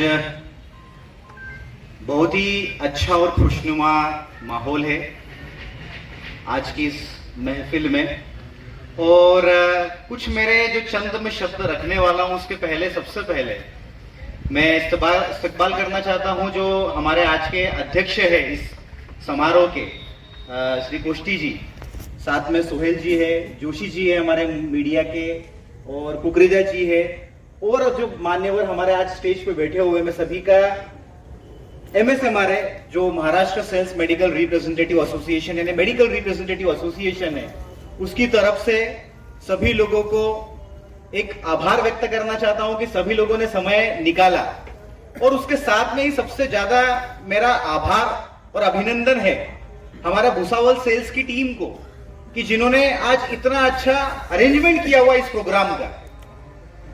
हमारा, जैसा कि आप सभी लोग जानते ही हैं कि हमारा जो देश है विभिन्नताओं से भरा हुआ देश है। हमारे साथी जो है हारून भाई, उन्होंने थोड़ी देर पहले बताया हुआ, हमारे साथी सिर्फ प्रोग्राम में नहीं, हमारे साथ में काम करते हैं मेडिकल रिप्रेजेंटेटिव करके, तो हमारे साथी ही है। और इन्होंने रखा भी अभी यहाँ पे कि 98, हमको लगता है कि उससे ज्यादा भाषाएं बोली जाती है हमारे देश में। हमारे देश में हर आप 50-60 किलोमीटर आप ट्रेवल करो तो भाषाएं चेंज होती है, अलग अलग प्रकार के धर्म है अलग। और 1857 की क्रांति का जो नेतृत्व था, आप सभी लोग जानते हैं, बहादुर शाह जफर के नेतृत्व में 1857 की क्रांति हम लोगों ने लड़ी थी अंग्रेजों के खिलाफ। और उस लड़ाई में बड़ी संख्या में हिंदू, मुस्लिम, ईसाई, सिख, जो भी जो लोग थे उस समय के, जो हमारे देश के नागरिक थे, उन्होंने अंग्रेजों को भगाने के लिए बड़ी पैमाने में एक लड़ाई लड़ी थी 1857 की, क्योंकि पूरी तरह से हम लोग प्रिपेयर नहीं थे, तो इसलिए अंग्रेज जो थे उसमें हावी हुए और वो 1857 की क्रांति हमारी सफलता पा नहीं सकी। पर उस चीज को अंग्रेजों ने बहुत ही अच्छी तरीके से ध्यान में रखा कि इस देश में अगर हिंदू और मुस्लिम की बात इसलिए मैं कर रहा हूं स्पेसिफिकली क्योंकि ये इस देश के 2 सबसे प्रमुख धर्म है, सबसे ज्यादा संख्या में इस धर्म के लोग आते हैं इस देश की जनसंख्या में। तो अंग्रेजों ने इस चीज को ध्यान में रखते कि अगर हिंदू और मुस्लिम अगर एक हो जाते हैं तो इस देश में हमारा शासन चल नहीं पाएगा। और वो उसको तोड़ने के लिए, क्योंकि उनको शासन उनका बनाए रखना था, उन्होंने तोड़ने के लिए अलग अलग जो डिवाइड एंड रूल जो था पॉलिसी उन्होंने अपनाना शुरू किया। और उसके तहत उन्होंने, अगर देखा जाए जो हिस्टोरिकल रिकॉर्ड्स है, हिंदू धर्म में से पंडितों को बुलाकर मुस्लिमों के अगेंस्ट में बोलने के लिए, और मुस्लिम धर्म से कुछ मौलवियों को पैसे देके आप हिंदुओं के अगेंस्ट में कुछ बात कीजिए। इस हिसाब से दोनों धर्मों में जो है लगा के अपना जो है झगड़ा क्रिएट करके अपनी रोटी उन्होंने जारी रहे उसका उन्होंने पूरी व्यवस्था की। और आप देखेंगे कि ये जो सारी चीजें थी उसको अच्छी तरीके से समय आते आते हमारे देश के लोगों ने समझना शुरू किया। हमारा देश में जो क्रांतिकारी हुए उन्होंने अच्छी तरीके से इस चीज को समझा। हमारा संगठन जो मेडिकल रिप्रेजेंटेटिव यूनियन है, जो खास करके भगत सिंह के सिद्धांतों पे चलता है, जिसमें हम किसी जात पात धर्म को कभी कोई एक स्थान नहीं देते हैं। हम समझते हैं कि हर जाति, हर धर्म, हर प्रांत का इंसान जो है उसको हम इंसान तरीके से देखा जाए, उसके ऊपर जो अन्याय हो रहा है उस अन्याय के खिलाफ हम लड़े जाए, ये उस चीज को हम महत्व देते हैं। तो भगत सिंह जिनका मैंने जिक्र किया, उन्होंने भी हिंदू और मुस्लिम एकता के बारे में काफी कुछ उन्होंने बोला, लिखा, और उन्होंने हमेशा इस चीज की वकालत की कि हिंदू और मुस्लिम एक रहेंगे तभी इस देश की तरक्की हो सकेगी। आज के इस दौर में अगर हम जब देख रहे हैं पिछले कई सालों से, तो आज के हम दौर में हम लोग जानते हैं कि आम हिंदू और आम मुस्लिम का आपस में कोई बैर नहीं है, पर कुछ राजनीतिक पार्टीज जो है, कुछ जो पॉलिटिशियंस है, अपने फायदे के लिए, अपने जो उनका ब्रेड एंड बटर है वो चलते रहे, उसके लिए कंटिन्यूअसली मीडिया में आकर हिंदू और मुस्लिम के अगेंस्ट में हम देखेंगे कि कंटिन्यूअसली प्रचार होते रहता है, और उस चीज का हमारे देश के समाज में, जो एक शांत समाज है, उसके ऊपर एक एडवर्स इफेक्ट आता है। मेरा हमारे इस देश में, हमारे इस प्रोग्राम के, हमारे इस मंच के माध्यम से अपील है, इलेक्शन का पीरियड चालू है, पॉलिटिकल पार्टीज इलेक्शन लड़ रही है, जिसका इस देश के नागरिक से कोई लेना देना नहीं है। यह पॉलिटिकल पार्टी हिंदुओं के बीच में मुस्लिम का, मुस्लिमों के बीच में हिंदुओं का, दोनों के बीच में वातावरण दूषित करने के लिए अलग अलग प्रकार का कैंपेन करेगा, अलग अलग प्रकार के मीम्स बनाए जाएंगे। हमारा यह फर्ज बनता है कि हम उन सब चीजों को जजमेंटल ना होते हुए, हमारा आज की तारीख में सबसे ज्यादा प्रॉब्लम यह है कि दुनिया का जो देश का जो लोग वो जजमेंटल हो गया है। हमें कोई चीज अगर किसी से मालूम पड़ती है तो हम ये पता करने की भी कोशिश नहीं करती कि वो सही है या गलत है। हम उस चीज को पूरी तरह से यकीन रखते हुए उस चीज को आगे लेके जाते हैं, सोशल मीडिया पे कैंपेन करना शुरू करते हैं, और कम्युनल हार्मोनी जो है, हमारा जो सामाजिक सौहार्द है, वो डिस्टर्ब होना शुरू होता है। तो हमारा सबका यह फर्ज बनता है कि हम किसी भी चीज को जजमेंटल ना बनते हुए उस चीज को समझने की कोशिश करें। और हमारा जो हिंदू मुस्लिम एकता जो है, हमारा जो आज ईद मिलन जो समारोह हम यहाँ भुसावल में अरेंज कर रहे हैं, भुसावल से जो हम लोग को प्लेटफॉर्म दिया हुआ है, इसके पहले इस प्रकार का प्रोग्राम जलगांव में भी हुआ है। जलगांव में जब ये प्रोग्राम हुआ है, उसमें भी बड़ी संख्या में हमारे जो मेडिकल रिप्रेजेंटेटिव है, मेडिकल रिप्रेजेंटेटिव डॉक्टर के पास में बैग लेके जाते हैं कॉल करने के लिए। और ये मेडिकल रिप्रेजेंटेटिव हमेशा से, ये फील्ड का एक आप यूनिकनेस समझ लीजिए कि ये फील्ड में काम करने वाला जो मेडिकल रिप्रेजेंटेटिव है, हमेशा से हिंदू मुस्लिम एकता की वकालत करते आया है। और मैं बहुत ही सौभाग्यशाली हूं कि हमारे जलगांव में भी जो प्रोग्राम हुआ है, कई सालों तक प्रोग्राम हुआ है, उसमें 2-3 बार सोहेल साहब प्रोग्राम में शिरकत किए हैं, और उनके साथ में हमको उस समय भी सौभाग्य मिला उनको सुनने का, उनके शब्द सुनने का और उनके साथ में रहने का। और आज कई सालों बाद में फिर से हमको सोहेल साहब और भुसावल की जो मान्यवर मंडली है, मीडिया जो हमारे साथ में है, उनके साथ में आज ये प्रोग्राम को हमको शिरकत करने का मौका मिला हुआ है। तो सभी जो हमारे साहिबान और जो हमारे मान्यवर यहां पर बैठे हुए इस आज के प्रोग्राम में, मेरा अपील है कि ये प्रोग्राम यहीं तक सीमित ना रहते हुए ये हमने इसको आगे लेके जाना है। यूनिटी जो है, यूनिटी सबके फायदे के लिए, हमारे देश के तरक्की के लिए हमको यूनिटी की ही वकालत हमको करनी चाहिए और यूनिटी को आगे बढ़ा के लेके जाना चाहिए। आज ईद के बाद में हमने ये प्रोग्राम हमने किया हुआ है। आज आने वाले दिनों में हमने साथ में मिलकर होली, साथ में मिलकर दिवाली, अलग अलग फेस्टिवल हमको साथ में मिलकर मनाने, ताकि जो सारी सभ्यताएं हैं आप आपस में मिलकर एक हिंदुस्तानी सभ्यता करके हमारे आने वाले दिनों में हम सामने आए। और जब जब हम यूनाइटेड रहे, जब जब हम एक रहे हैं, तब तक कोई पॉलिटिकल पार्टी हो या कोई विदेशी ताकतें हो, हमारे इस देश का कुछ भी बाका नहीं कर पाई है। जब 1857 में उन्होंने कोशिश की, उसके बाद में तोड़ नहीं पाए, तो हाल के दौर में भी जिसको कंटिन्यूसली तोड़ने का प्रयास किया जा रहा है पॉलिटिकल पार्टीज के द्वारा, वो भी नहीं होगा। आज के इस ईद मिलन समारोह से हम ये ऐलान करना चाहते हैं।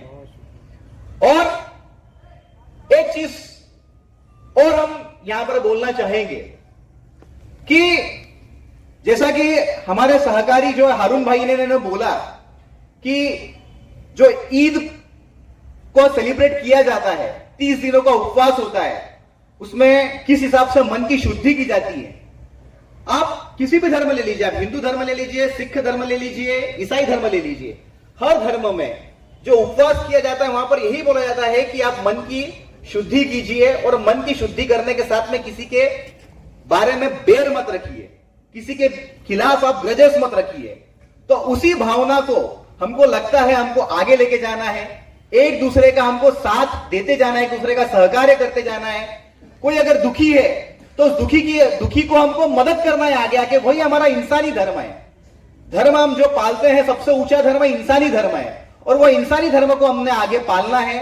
और जो भी समाज में जो कुरीतियां हैं, जो समाज में अन्याय हो रहा है, किसी के ऊपर अत्याचार हो रहा है, उसके खिलाफ हिंदू, मुस्लिम, सिख और ईसाई सभी लोगों ने मिलकर उसके खिलाफ हम लोगों को मोर्चा खोलना है, उसके खिलाफ हमको आवाज उठानी है। यही हमको लगता है कि आज के इस प्रोग्राम का पैगाम है, यही आज के इस प्रोग्राम का एक मूल मंत्र है, उद्देश्य है।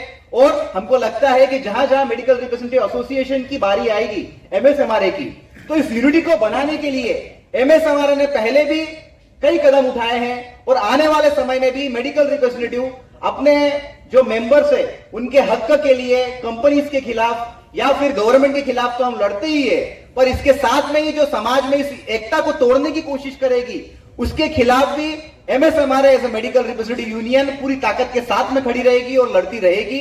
इसी के साथ में मैं एक बार फिर से भुसावल सेल्स की टीम को बहुत बहुत धन्यवाद व्यक्त करना चाहूंगा कि उन्होंने इतना अच्छा प्रोग्राम का अरेंजमेंट किया और उसी के साथ में मेरे जो चंद शब्द थे उसको मैं पूर्ण विराम दूंगा। धन्यवाद।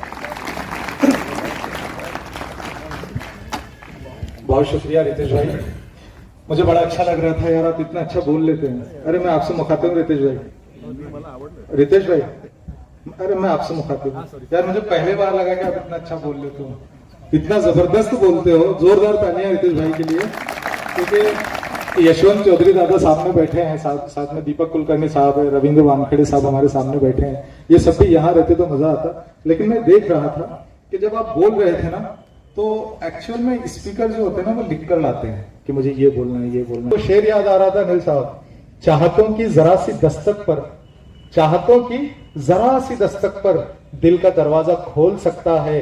इश्क ऐसी जबान है प्यारे जिसको गूंगा भी बोल सकता है, जिसको बोलना। बड़ी अच्छी बातें आज हमारे सामने रखें। मैं मुबारकबाद पेश करता हूं। आज हमारे दरमियान शहर भुसावल ही नहीं बल्कि मैं समझता हूं कि जहां जहां उनके चाहने वाले हैं वो तमाम निर्मल कोठारी साहब को जानते हैं, लेकिन भुसावल शहर उन्हें पिंटू कोठारी साहब के नाम से जानता है। मैं हरचंद की गुस्ताखी कर रहा हूं कि स्टेज पर उन्हें पिंटू कोठारी के नाम से बुला रहा हूं, लेकिन अब आप मशहूर ही इस नाम से हैं कि निर्मल इतना अच्छा नाम है, निर्मल जैसे नाम में ही मजा आता है। और यकीन जानिए मैं इसलिए कह रहा हूं, निर्मल नाम आपने बहुत कम सुना होगा, क्योंकि सियासी स्टेज पर जब पिंटू कोठारी साहब होते हैं तो उन्हें आमतौर से पिंटू कोठारी के नाम से बुलाया जाता है। लेकिन मैं निर्मल इसलिए कह रहा हूं इस स्टेज से असलम भाई, कि जब भी कोई हमारा सेल्स पर्सन चाहे वो किसी भी समाज का हो, जब निर्मल साहब के पास जाता है, अपना कोई तकलीफ लेकर जाता है, अपना कोई टारगेट लेकर जाता है या कोई भी प्रॉब्लम लेकर जाता है, तो मैं ये समझता हूं कि मैक्सिमम उसकी प्रॉब्लम का हल वहां मिल ही जाता है। मैं मुबारकबाद पेश करता हूं और आज उन्होंने इस बात का भी सबूत दिया है। विजय यावलकर सर, शेखर भाव सर और श्याम चौधरी साहब भी मुझे सुन लीजिए कि आज बहुत मसरूफ थे, लेकिन आज भी सेल्स पर्सन की दावत पर आज अपने मसरूफ वक्त में से हम उन्हें कंटिन्यू फोन लगा रहे थे, साहब हमें इनकार नहीं करते रहते। मैं जैसे ही फ्री हो रहा हूं पहुंच रहा हूं और मैं शुक्रिया अदा करता हूं कि आपने अपने मसरूफ तरीन वक्त में से हमें थोड़ा सा वक्त निकाल करके दिया और हमारी इस महफिल में शरीक हुए। मैं जोरदार तालियों में चाहता हूं सैयद आबिद अली साहब से कि वो पिंटू कोठारी साहब के हुजूर बुलहाए अकीदत पेश करें। जोरदार तालियों में निर्मल साहब का यहाँ इस्तकबाल।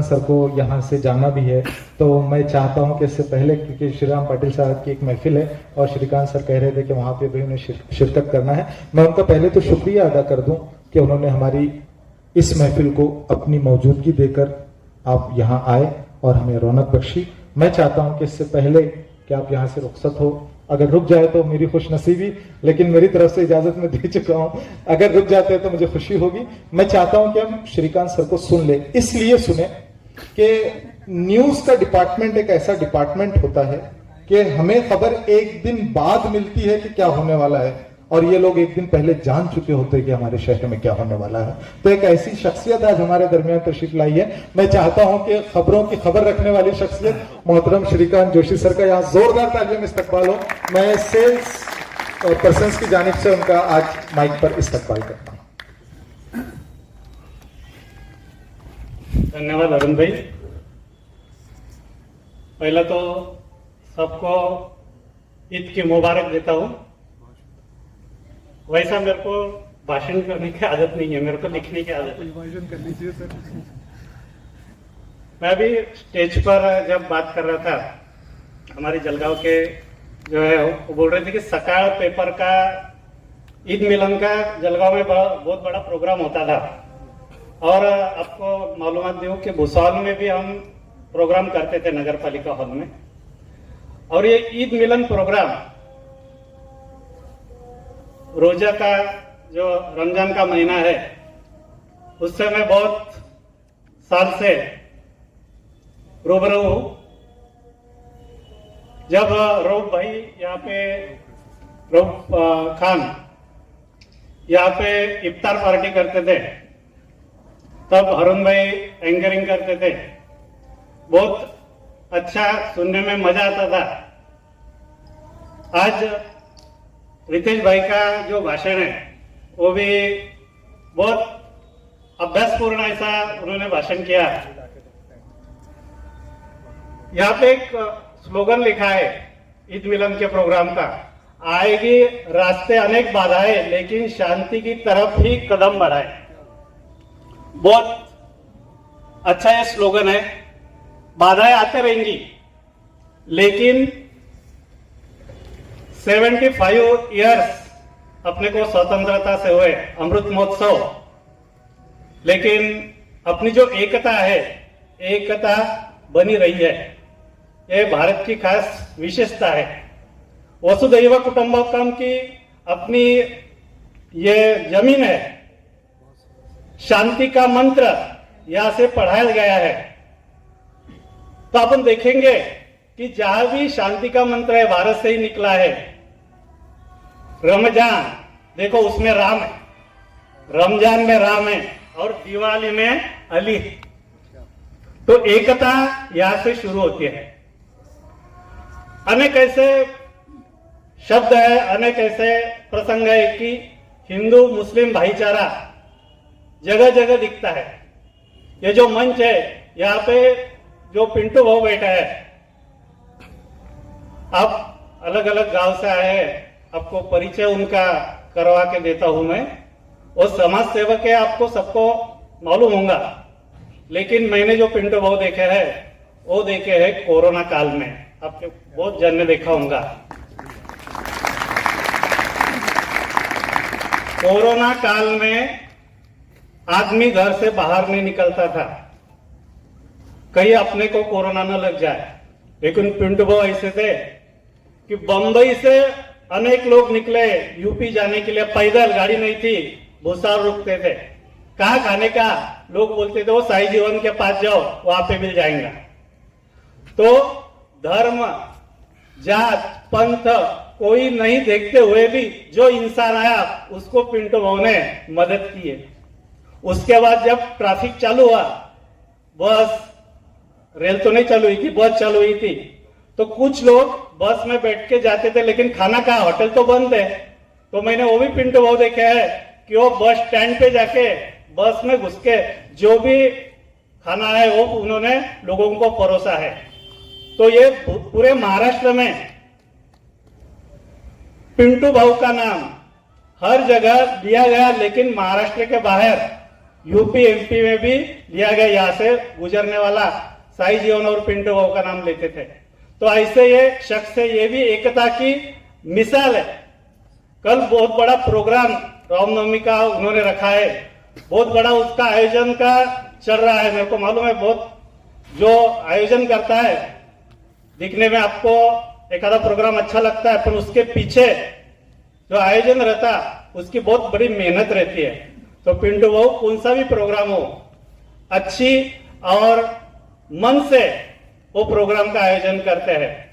आप सभी को, अरुण भाई को, सेल्स के पूरे टीम को मैं ये प्रोग्राम के लिए बधाई देता हूं और रुकता हूं। धन्यवाद। आज सेल्स की टीम ने ऐसे अनिल साहब, आपको लगता है कि सर को भाषण करते नहीं आता है? बहुत बढ़िया, बहुत बढ़िया। ये तो विभाषण के साथ भाषण कर चुके हैं, बिल्कुल बाकायदा। मैं जोरदार तालियों में इस्तकबाल करना चाहता हूँ श्रीकांत सर का। राजू सालवे साहब, रविंद्र पाटिल साहब और बोरनारे साहब भी मेरे सामने बैठे हैं, लेकिन मैं देख रहा था कि मेरे अजीज सुशील भाई भी यहाँ तशरीफ लाए जो ओबिनॉल केमिकल से हमारे दरमियान है। वो थोड़ा पीछे बैठे, मैं चाहता हूँ कि अगर आगे आए तो मुझे बोलने में जरा मजा आएगा। और एक ऐसा नाम, वो घरों पे नाम थे, नामों के साथ ओहदे थे। पिंटू साहब, एक शेर है, मोहब्बतों में दिखावे की दोस्ती न मिला। मैं आपको मुखातिब इसलिए किया हूं कि आप देखिए, जब भी आप सियासी स्टेज पे जाते हैं ना, तो अगर किसी का नाम लेते हैं ना, तो उसके आगे जरूर कहते हैं कि भैया मेरी पोस्ट जरूर बोलना, कि मैं ये अध्यक्ष हूं, मैं उपाध्यक्ष हूं, मैं सेक्रेटरी हूं, मैं चेयरमैन हूं। लेकिन देखिए शायर क्या कहता है, कवि क्या कहता है। और आज ये जो सेल्स पर्सन लोग बैठे हैं ना, ये सब अपनी अपनी जगह एक पोस्ट रखते हैं, एक आला पोस्ट रखते हैं, जिनका मैं नाम ले रहा हूं बाकायदा। मंजू दादा, मुकुंदा, शिवराज साहब, बोरनारे सर, रविंद्र पाटिल साहब, यशवंत साहब, कामले साहब, ये अपनी जगह एक बहुत अच्छी पोस्ट रखते हैं। लेकिन फिर भी ओबिनॉल केमिकल से भी हमारे दरमियान तशरीफ लाए। प्रोफेसर है नाटा कॉलेज के कुंदन साहब, वो हमारे दरमियान तशरीफ लाए हैं, लेकिन फिर भी अपनी जगह बैठे। मुझे शेर याद आ रहा है, मैं शेर पढ़ रहा हूं कि मोहब्बतों में दिखावे की दोस्ती न मिला, अगर गले नहीं मिलता तो हाथ भी न मिला। मोहब्बतों में दिखावे की दोस्ती न मिला, अगर गले नहीं मिलता तो हाथ भी न मिला। और आरिफ भाई, घरों पे नाम थे, नामों के साथ ओहदे थे। ओहदा मीन्स पोस्ट। घरों पे नाम थे, नामों के साथ ओहदे थे, बहुत तलाश किया, कोई आदमी न मिला। तो आज मैं कह सकता हूं कि आज हमारी इस महफिल में हर शख्स आदमी मौजूद है और इंसानियत का परस्तार है। मेरे दरमियान आज किरण बाविस्कर साहब भी आए हैं, मैं उनका भी इस्तकबाल करता हूं। आइए, इसी तसलसल को बरकरार रखते हुए मैं ये चाहता हूं कि एक ऐसा मोहतरम नाम आज हमारे दरमियान चल कर आया है, मोहतरम आली जनाब निर्मल कोठारी साहब, पिंटू कोठारी साहब। मैं चाहता हूं कि हम उन्हें सुने हुए बरसों बीत गए हैं मुझे तो, कि स्टेज से मैं उन्हें सुना नहीं हूं। तो मैं चाहता हूं कि आप लेकिन सर, आप काम इतने कर चुके हैं कि आपके काम बोलते हैं। मैं ये देखना चाहता हूं कि निर्मल साहब कैसे बोलते हैं। तो मैं चाहता हूं, और ये अजराह मजाक कहा हूं, लेकिन दोस्तों जिंदगी में अगर तुम ये देख रहे हो कि मैं किसी के काम आ रहा हूं, सोहेल भाई बड़ी जिम्मेदारी से कह रहा हूं, मजाक कर रहा हूं, लेकिन बड़ी जिम्मेदारी से एक बात कह रहा हूं, अगर जिंदगी में तुम ये देख रहे हो कि मैं किसी के काम आ रहा हूं, तो ये समझ लीजिए कि अल्लाह की निगाह खास आप पर आ चुकी है। और मैं देख रहा हूं कि पिंटू साहब बहुत काम कर रहे हैं, इसका मतलब कुदरत उनके साथ काम कर रही है। इन मिसरों के साथ मैं उनका इस्तकबाल कर रहा हूं कि पिंटू साहब आप माइक पर तशरीफ लाएं, कि मैं बोल सकता हूं, मुंह में जबान रखता हूं, खुद अपने बारे में क्या क्या गुमान रखता हूं, मगर ये अज़्म है फिर भी शिकार कर लूंगा, शकस्ता तीर है टूटी कमान रखता हूं। जोरदार तालियों में इस्तकबाल कीजिए पिंटू कोठारी साहब आपके जो। बस हमें 2 नाम और सुनने हैं, इन 2 नामों को हम सुन लेंगे, अध्यक्ष का भाषण होगा, उसके बाद हम शिरखुरमा यहां पर पिएंगे। मैं गुजारिश कर रहा हूं पिंटू साहब माइक पर।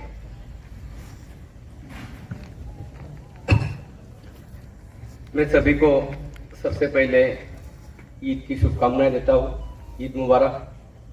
आज जो हमारे भुसावल शहर के सेल्समैन ने मिलकर जो कार्यक्रम रखा है, एक अच्छे तरीके से उसे स्पॉन्सर किया है, और यहाँ पे सभी व्यापारी है, सेल्समैन है, कंपनी के साथ लोग सभी आए हैं, एक अच्छी बात है। लेकिन हमें आना बहुत जरूरी था, क्योंकि हमारी रीढ़ की हड्डी सेल्समैन है, हमारी दुकान की हड्डी। वो नहीं आए तो हम दुकान नहीं चला पाएंगे। तो हमें तो कुछ पता ही नहीं रहता कि आज क्या मार्केट में नया है, क्या चीज का रेट चल रहा है, क्या नहीं चल रहा है।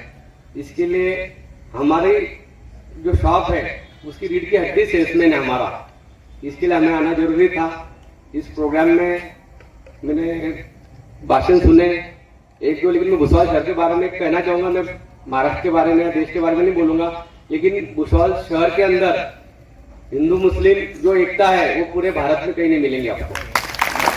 क्योंकि मुझे नहीं ख्याल आता कि मैं जब से 22 साल से राजकारण में भी हूँ, व्यापार में भी हूँ, सामाजिक कार्यक्रम में हूँ, मुझे नहीं पता चला कि आज तक कोई ऐसा बड़ा झगड़ा हुआ या कुछ इस नाम को लेके कुछ हुआ। हाँ, समाज कभी गलत नहीं होता है, इंसान गलत होता है। एक इंसान उस चीज को अंगार लगाता है, समाज एक इंसान एक वीडियो वायरल करता है, कोई समाज नहीं करता है। लोगों का काम है, जब राजकारण आता है, जब सामने कोई इलेक्शन आते हैं तो ऐसी बातें होती है, लेकिन भुसावल शहर में इस चीज का कभी फर्क नहीं गिरेगा। भारत कई बार जला है, लेकिन भुसावल शहर में सादी चिंगारी भी लगी नहीं है। ये बात का आप सब ने देखा है, तो इसके लिए मैं कहना चाहूंगा कि भुसावल शहर में कभी हुआ नहीं और कभी ये चीज के ऊपर विषय होगा भी नहीं। ये फाइनल है। मैं इसी तरह से सभी को ईद की शुभकामनाएं देता हूँ और मेरे दो शब्द जो कभी नहीं बोलता उसे खत्म करता हूँ। बहुत शुक्रिया निर्मल कोठारी साहब, आपने अपने ख्यालात से हमें नवाजा। आइए, वक्त बहुत कम है, मैं गुजारिश कर रहा हूँ शिखर एनजीओ के रूह रवा जो मोहताज तारुफ नहीं है, जो समाज में हर जगह अपने काम से जाने जाते हैं, सियासत में भी कदम रखते हैं तो अपना एक अलग मकाम रखते हैं, ताल्लुकात बखूबी निभाने का हुनर जानते हैं। और आज जिस वक्त हमने उनसे कहा कि इस जगह पर हमें इस प्रोग्राम को करना है, तो उन्होंने कहा कि रफीक शेख साहब से कि वो आए और माइक पर अपने ख्यालात से हमें नवाजें। आज की जो प्रोग्राम है और जो भी चीजें थी, हमारे हारून भाई ने अल्हम्दुलिल्लाह उनकी स्पीच में सारी चीजें रख दी। तो मेरे को नहीं लगता कि कोई बात ऐसी है जो है कि वो आप तक रखी जाए, लेकिन अब माइक पे बुलाया गया तो दो अल्फाज मैं भी बोलने की कोशिश करता हूँ, क्योंकि माइक पे बोलना, जैसे पिंटू सर ने बोले कि हमको माइक पे बोलना नहीं आता, वही हाल मेरा भी। जैसे आप देख रहे हैं कि आज ईद के मौके पे ईद मिलन का जो प्रोग्राम रखा गया, ये ईद मिलन का प्रोग्राम इसलिए रखा गया कि इसमें हम हर धर्म के भाइयों को बुलाए और ये मैसेज दे कि इस्लाम और मुसलमान जो मजहब है ये शांति और अमन का मजहब है। कुछ मतलब कुछ समाज में कुछ ऐसे लोग रहते हैं, चाहे वो हिंदू में हो, मुस्लिम में हो, जो अपने कमेंट से या अपने रवैये से या अपनी बातों से अपने मजहब को गलत पेश करते हैं। लेकिन इस्लाम में अमन, शांति, भाईचारा इतना है कि एक मर्तबा हमारे जो प्रोफेट मोहम्मद सल्लल्लाहु अलैहि वसल्लम है, उन्होंने उनके दोस्तों से, जिनको सहाबा इकराम कहते हैं, उनसे पूछा कि ये सहाबा ये बताओ कि सबसे बड़ा पहलवान कौन है। तो उन्होंने कहा कि हुजूर सबसे बड़ा पहलवान वो है जो एक ही दांव में पछाड़ दे। तो कहा नहीं। तो उन्होंने कहा अल्लाह सब आप ही बता दो।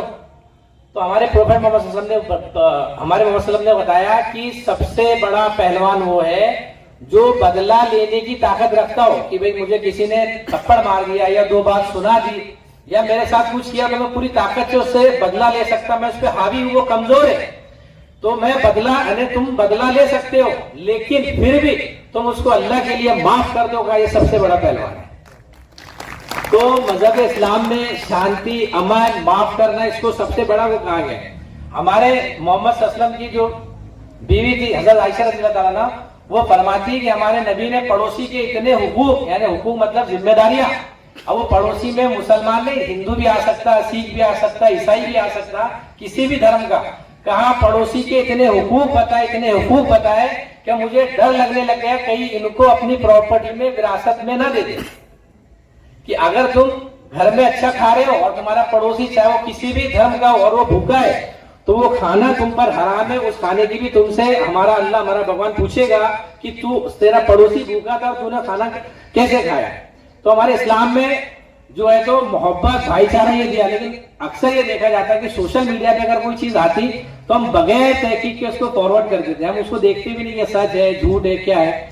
लेकिन मेरे को सबसे बड़ा इत्मीनान और सबसे बड़े मुझे खुशी की बात ये कि हमारा भुसावल शहर ऐसा है कि यहाँ ये चीजें नहीं होती। अगर गलती से जिसने कर भी दिया तो दोनों समाज में इतने सुलझे और समझदार लोग हैं कि उसको फौरन बात को दबा देते और उसको आगे बढ़ने नहीं देते।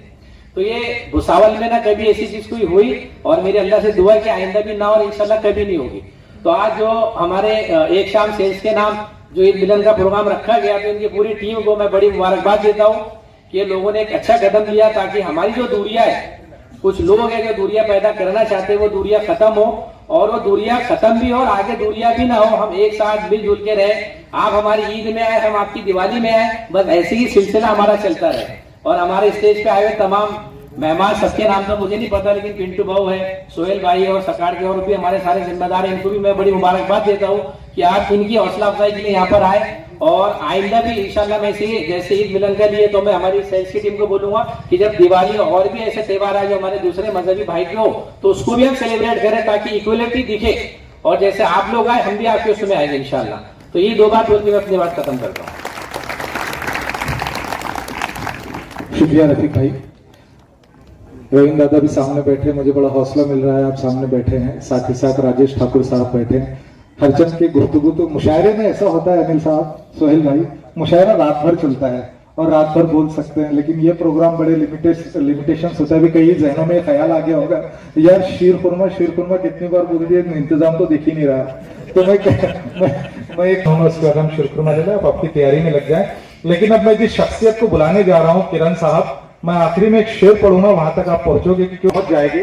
एक ऐसा नाम जो अमन और शांति का पैगाम लेकर सिर्फ महाराष्ट्र ही नहीं बल्कि पूरे हिंदुस्तान में जाता है। अपनी पूरी जरूरियात को, जिंदगी की जो जरूरियात है उसको एक तरफ रखता है। अगर उसे कहीं से दावत आ जाए कि चलिए आपको यहाँ पर शांति के लिए बात करना है, आपको यहाँ अमन के लिए बात करना है, तो ये अपनी तमाम जरूरियात को एक तरफ रखता है और लोगों को जोड़ने के लिए, लोगों के दिलों को जोड़ने के लिए अपनी खूबसूरत लबो लहजे और अपने खूबसूरत ख्याल के साथ स्टेज पर चला आता है। ना कोई डिमांड करता है, ना कोई मुआवजा लेता है, बस उसके दिल में एक दर्द ये है कि किस तरह से एक इंसान के काम आ जाए, एक इंसान किस तरह से एक इंसानियत के दिल तक पहुंच जाए। एक ऐसा नाम आज हमारी महफिल में चला आया है। मैं गुजारिश करने जा रहा हूं इस शेर के साथ मोहतरम सोहेल आमिर साहब। तो नहीं बोले तो मेरे घर भेज दो फिर बच्चे। हाँ फिर क्या होने वाला था।